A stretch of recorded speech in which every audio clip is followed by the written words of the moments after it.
मगर तू कौन मन के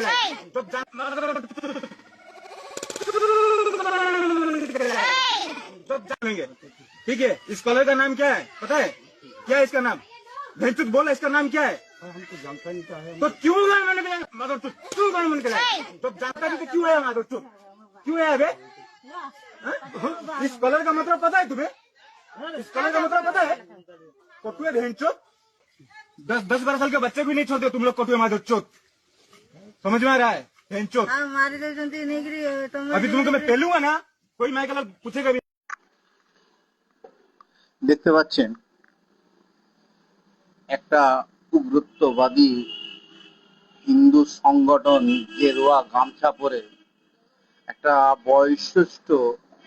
বয়স্ক ফ্রিওয়ালাকে তাদের এলাকাতে বিক্রি করতে গেছে বলে তাকে মারধর করছে। এবং এরা কত বড় বদমাইশ তার এইগুলো হচ্ছে প্রমাণ। আর পশ্চিম বাংলাতে যেই সরকার এসেছে, এই সরকার এক ধরনের বদমাইশ, তার প্রমাণই হচ্ছে এইগুলো। যেন প্রত্যেকটা মানুষের সঙ্গে এরা প্রতারণা করছে। আর শুধু কিছু পিছন চাটা মাল যারা, তারা এদেরকে বাহাবাহি দেবে। আমরা এতদিন ধরে পশ্চিম বাংলাতে বাসাবাস করছি, আজ পর্যন্ত আমরা একই সঙ্গে এখনো পর্যন্ত একই সঙ্গে খাচ্ছি, ঘুরছি, বেড়াচ্ছি, অথচ কারুর হিম্মত হয়নি গো যে একজন আর একজনের প্রতি অযথ ভাবে কাউকে মারবে, সে হিন্দুই হোক চাই মুসলমানই হোক। কিন্তু এই নোংরা জঘন্য মানসিকতার এই মানুষগুলোকে লক্ষ্য করুন, কি অবস্থা এদের। এবং এরাই হচ্ছে বিজেপি, এদের কি বলা হচ্ছে আরএসএস, এরাই হচ্ছে গুন্ডা বাহিনী। টিএমসির গুন্ডাকে শেষ করে দিয়ে আর এই গেরুয়া গুন্ডা, উগ্রত্ব গুন্ডাগুলোকে ছেড়ে দিয়েছে ময়দানে। চারিদিকময় কোথাও মাংস বিক্রেতাকে ট্রেড দিচ্ছে, কোথায় কাউকে বিনা দোষেতে দেখা যাচ্ছে সে অপরাধ করেছে কি না, কতটা সে দোষী সাব্যস্ত হচ্ছে সেটা আমরা এখনো পর্যন্ত বুঝতে পারিনি, তার আগেই তাকে মারধর শুরু করে দিয়েছে। আমরা দেখছি এই কথাগুলো খুব জঘন্য কথা। আর সরকার আইন আনতেছে, যে আইন এনে মানুষকে শাসন করবে। আর এই আইনটার আনার কারণই হচ্ছে গুন্ডাদেরকে আরো প্রাধান্য দেবে, আর যারা সাধারণ নিরীহ মানুষ তাদেরকে এই আইনের আওতায় এনে দোষী সাব্যস্ত করবে। আমরা জানি, এই ঘটনাগুলো জানি। প্রকৃতপক্ষে যারা অপরাধী তাদেরকে ছেড়ে দেওয়া হবে, আর যারা অপরাধ করবে না তাদের উপরে অপরাধকে চাপিয়ে দেওয়া হবে। এইগুলো তো আমরা দেখছি। তাই আমার ভাই বোনেরা এবং আমার পশ্চিম বাংলার বাঙালি হিতাকাঙ্ক্ষী এবং একে অপরের সঙ্গে যারা মিলেমিশে থাকতে চায়, এই গুন্ডা সরকারকে, এই গুন্ডা বাহিনীদেরকে, তাদেরকে আপনারা যেইভাবে পারেন সেইভাবে এদেরকে হেনস্থা করতে হবে। কেন? অপরাধ আপনার চোখের সামনে কিংবা ঘটে, আপনি ভদ্রতা দেখিয়ে কিংবা ছেড়ে দিয়ে চলে আসেন, তাহলে মনে করবেন আপনি বড় দুর্বল, আর ওরা তখন আরো বেশি পরিমাণে অপরাধ করবে। তাই প্রত্যেকটা বুদ্ধি সম্পন্ন মানুষদেরকে বলবো, আর বিশেষ করে সংখ্যালঘু সম্প্রদায়ের মানুষদেরকে বলবো, আপনারা অত হতাশ হবার কি আছে? আপনারা বড় বড় দলের সঙ্গে থেকেও আপনাদের কোনো লাভ হয়নি, আর দল না থাকলেও কোনো লাভ হবে না। আপনাদের উচিত হচ্ছে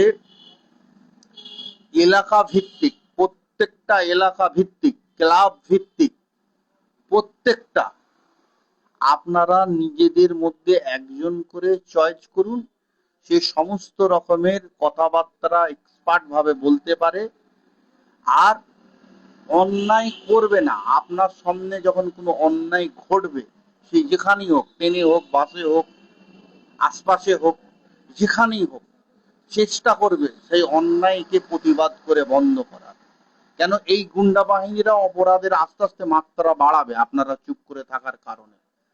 আপনারা যেমন ভয় পেয়ে যান এদেরকে, এই গুন্ডা বাহিনীর আরো আপনাদের প্রতি অপরাধ, অত্যাচার, আপনার জমি কেড়ে নেবে, আপনার বাড়ি কেড়ে নেবে। যেইভাবে বুলডোজার দিয়ে আপনারা দেখতে পাচ্ছেন ফুটপাতের জমিগুলো কিছু অবৈধ নির্মাণ বলে ভেঙে দেওয়া হচ্ছে, এবং তারই সঙ্গে কলকাতার বুকে কিছু এলাকাকে চিহ্নিত করে সেইগুলো একজ্যাক্ট প্ল্যান নেই বলে সেইগুলোকে ভেঙে গুড়িয়ে দেওয়া হচ্ছে। এইভাবে কিন্তু আপনাদের উপরে অত্যাচার বাড়বে। আর এটা শুধু সংখ্যালঘুদের ওপরে না, যারা হিন্দু সম্প্রদায় তারা এই গুন্ডা বাহিনীদের বিরুদ্ধে কথা বলবে তাদের উপরেও এই অত্যাচার ওরা করবে। তাই দুটো কমিউনিটি যদি এক জায়গায় হয়ে যায় তাহলে এই গুন্ডা বাহিনী বেশি বাড়াবাড়ি করতে পারবে না।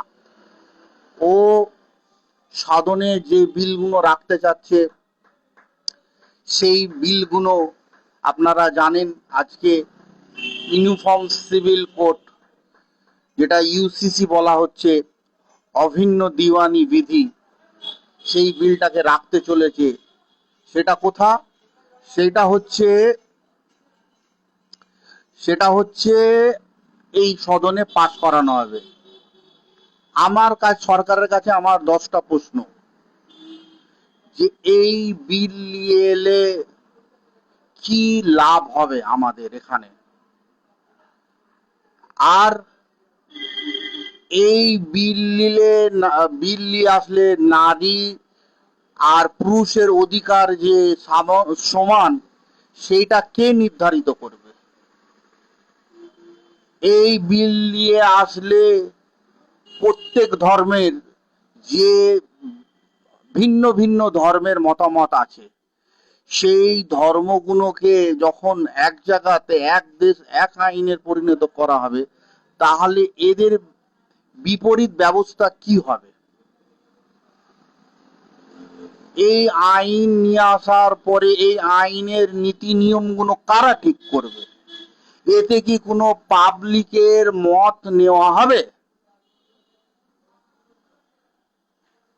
এবং মহিলাদের যে সংরক্ষণ, কিভাবে সংরক্ষণ করা হবে?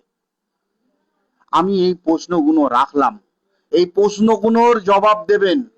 আর এরগুলোর কি উপকার হবে, ইউসিসি নিয়ে এসে কি উপকার হবে?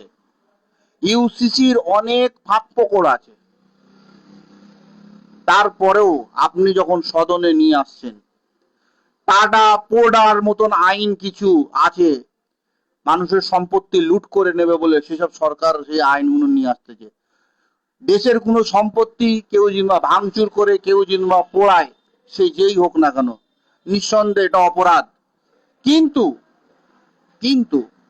এই অপরাধ যে অপরাধ করলো সে অপরাধী, তার ফ্যামিলি কি অপরাধ করলো? তার ফ্যামিলির জমি জায়গা, তার বাচ্চা কাচ্চাকে নষ্ট করে দেওয়া হবে? কি অপরাধ করলো? বাবা অন্যায় করেছে, তার ছেলেরকে ঘর ভেঙে দিয়ে কি ফায়দা হবে? ছেলে অন্যায় করেছে, তার বাবার ঘর ভেঙে দিয়ে কি ফায়দা হবে? এগুলো কি আমাদের সংবিধান মোতাবেক? যেমন সংবিধান মোতাবেক হয় পুলিশের হাতেই যেমন সব কিছু করা যায়, তাহলে কোর্টটাকে খুলে রাখার কি দরকার? আর যদি এই গুন্ডা বাহিনী প্রশাসনের দায়িত্ব পালন করে, যেখানে সেখানে ঢুকে গুন্ডামু করতে শুরু করে দেয়, তাহলে প্রশাসনের কি দরকার? প্রশাসনকে সইরে দিন আপনারা, এই গুন্ডাগুলোকে ময়দানে লাভিয়ে দিন।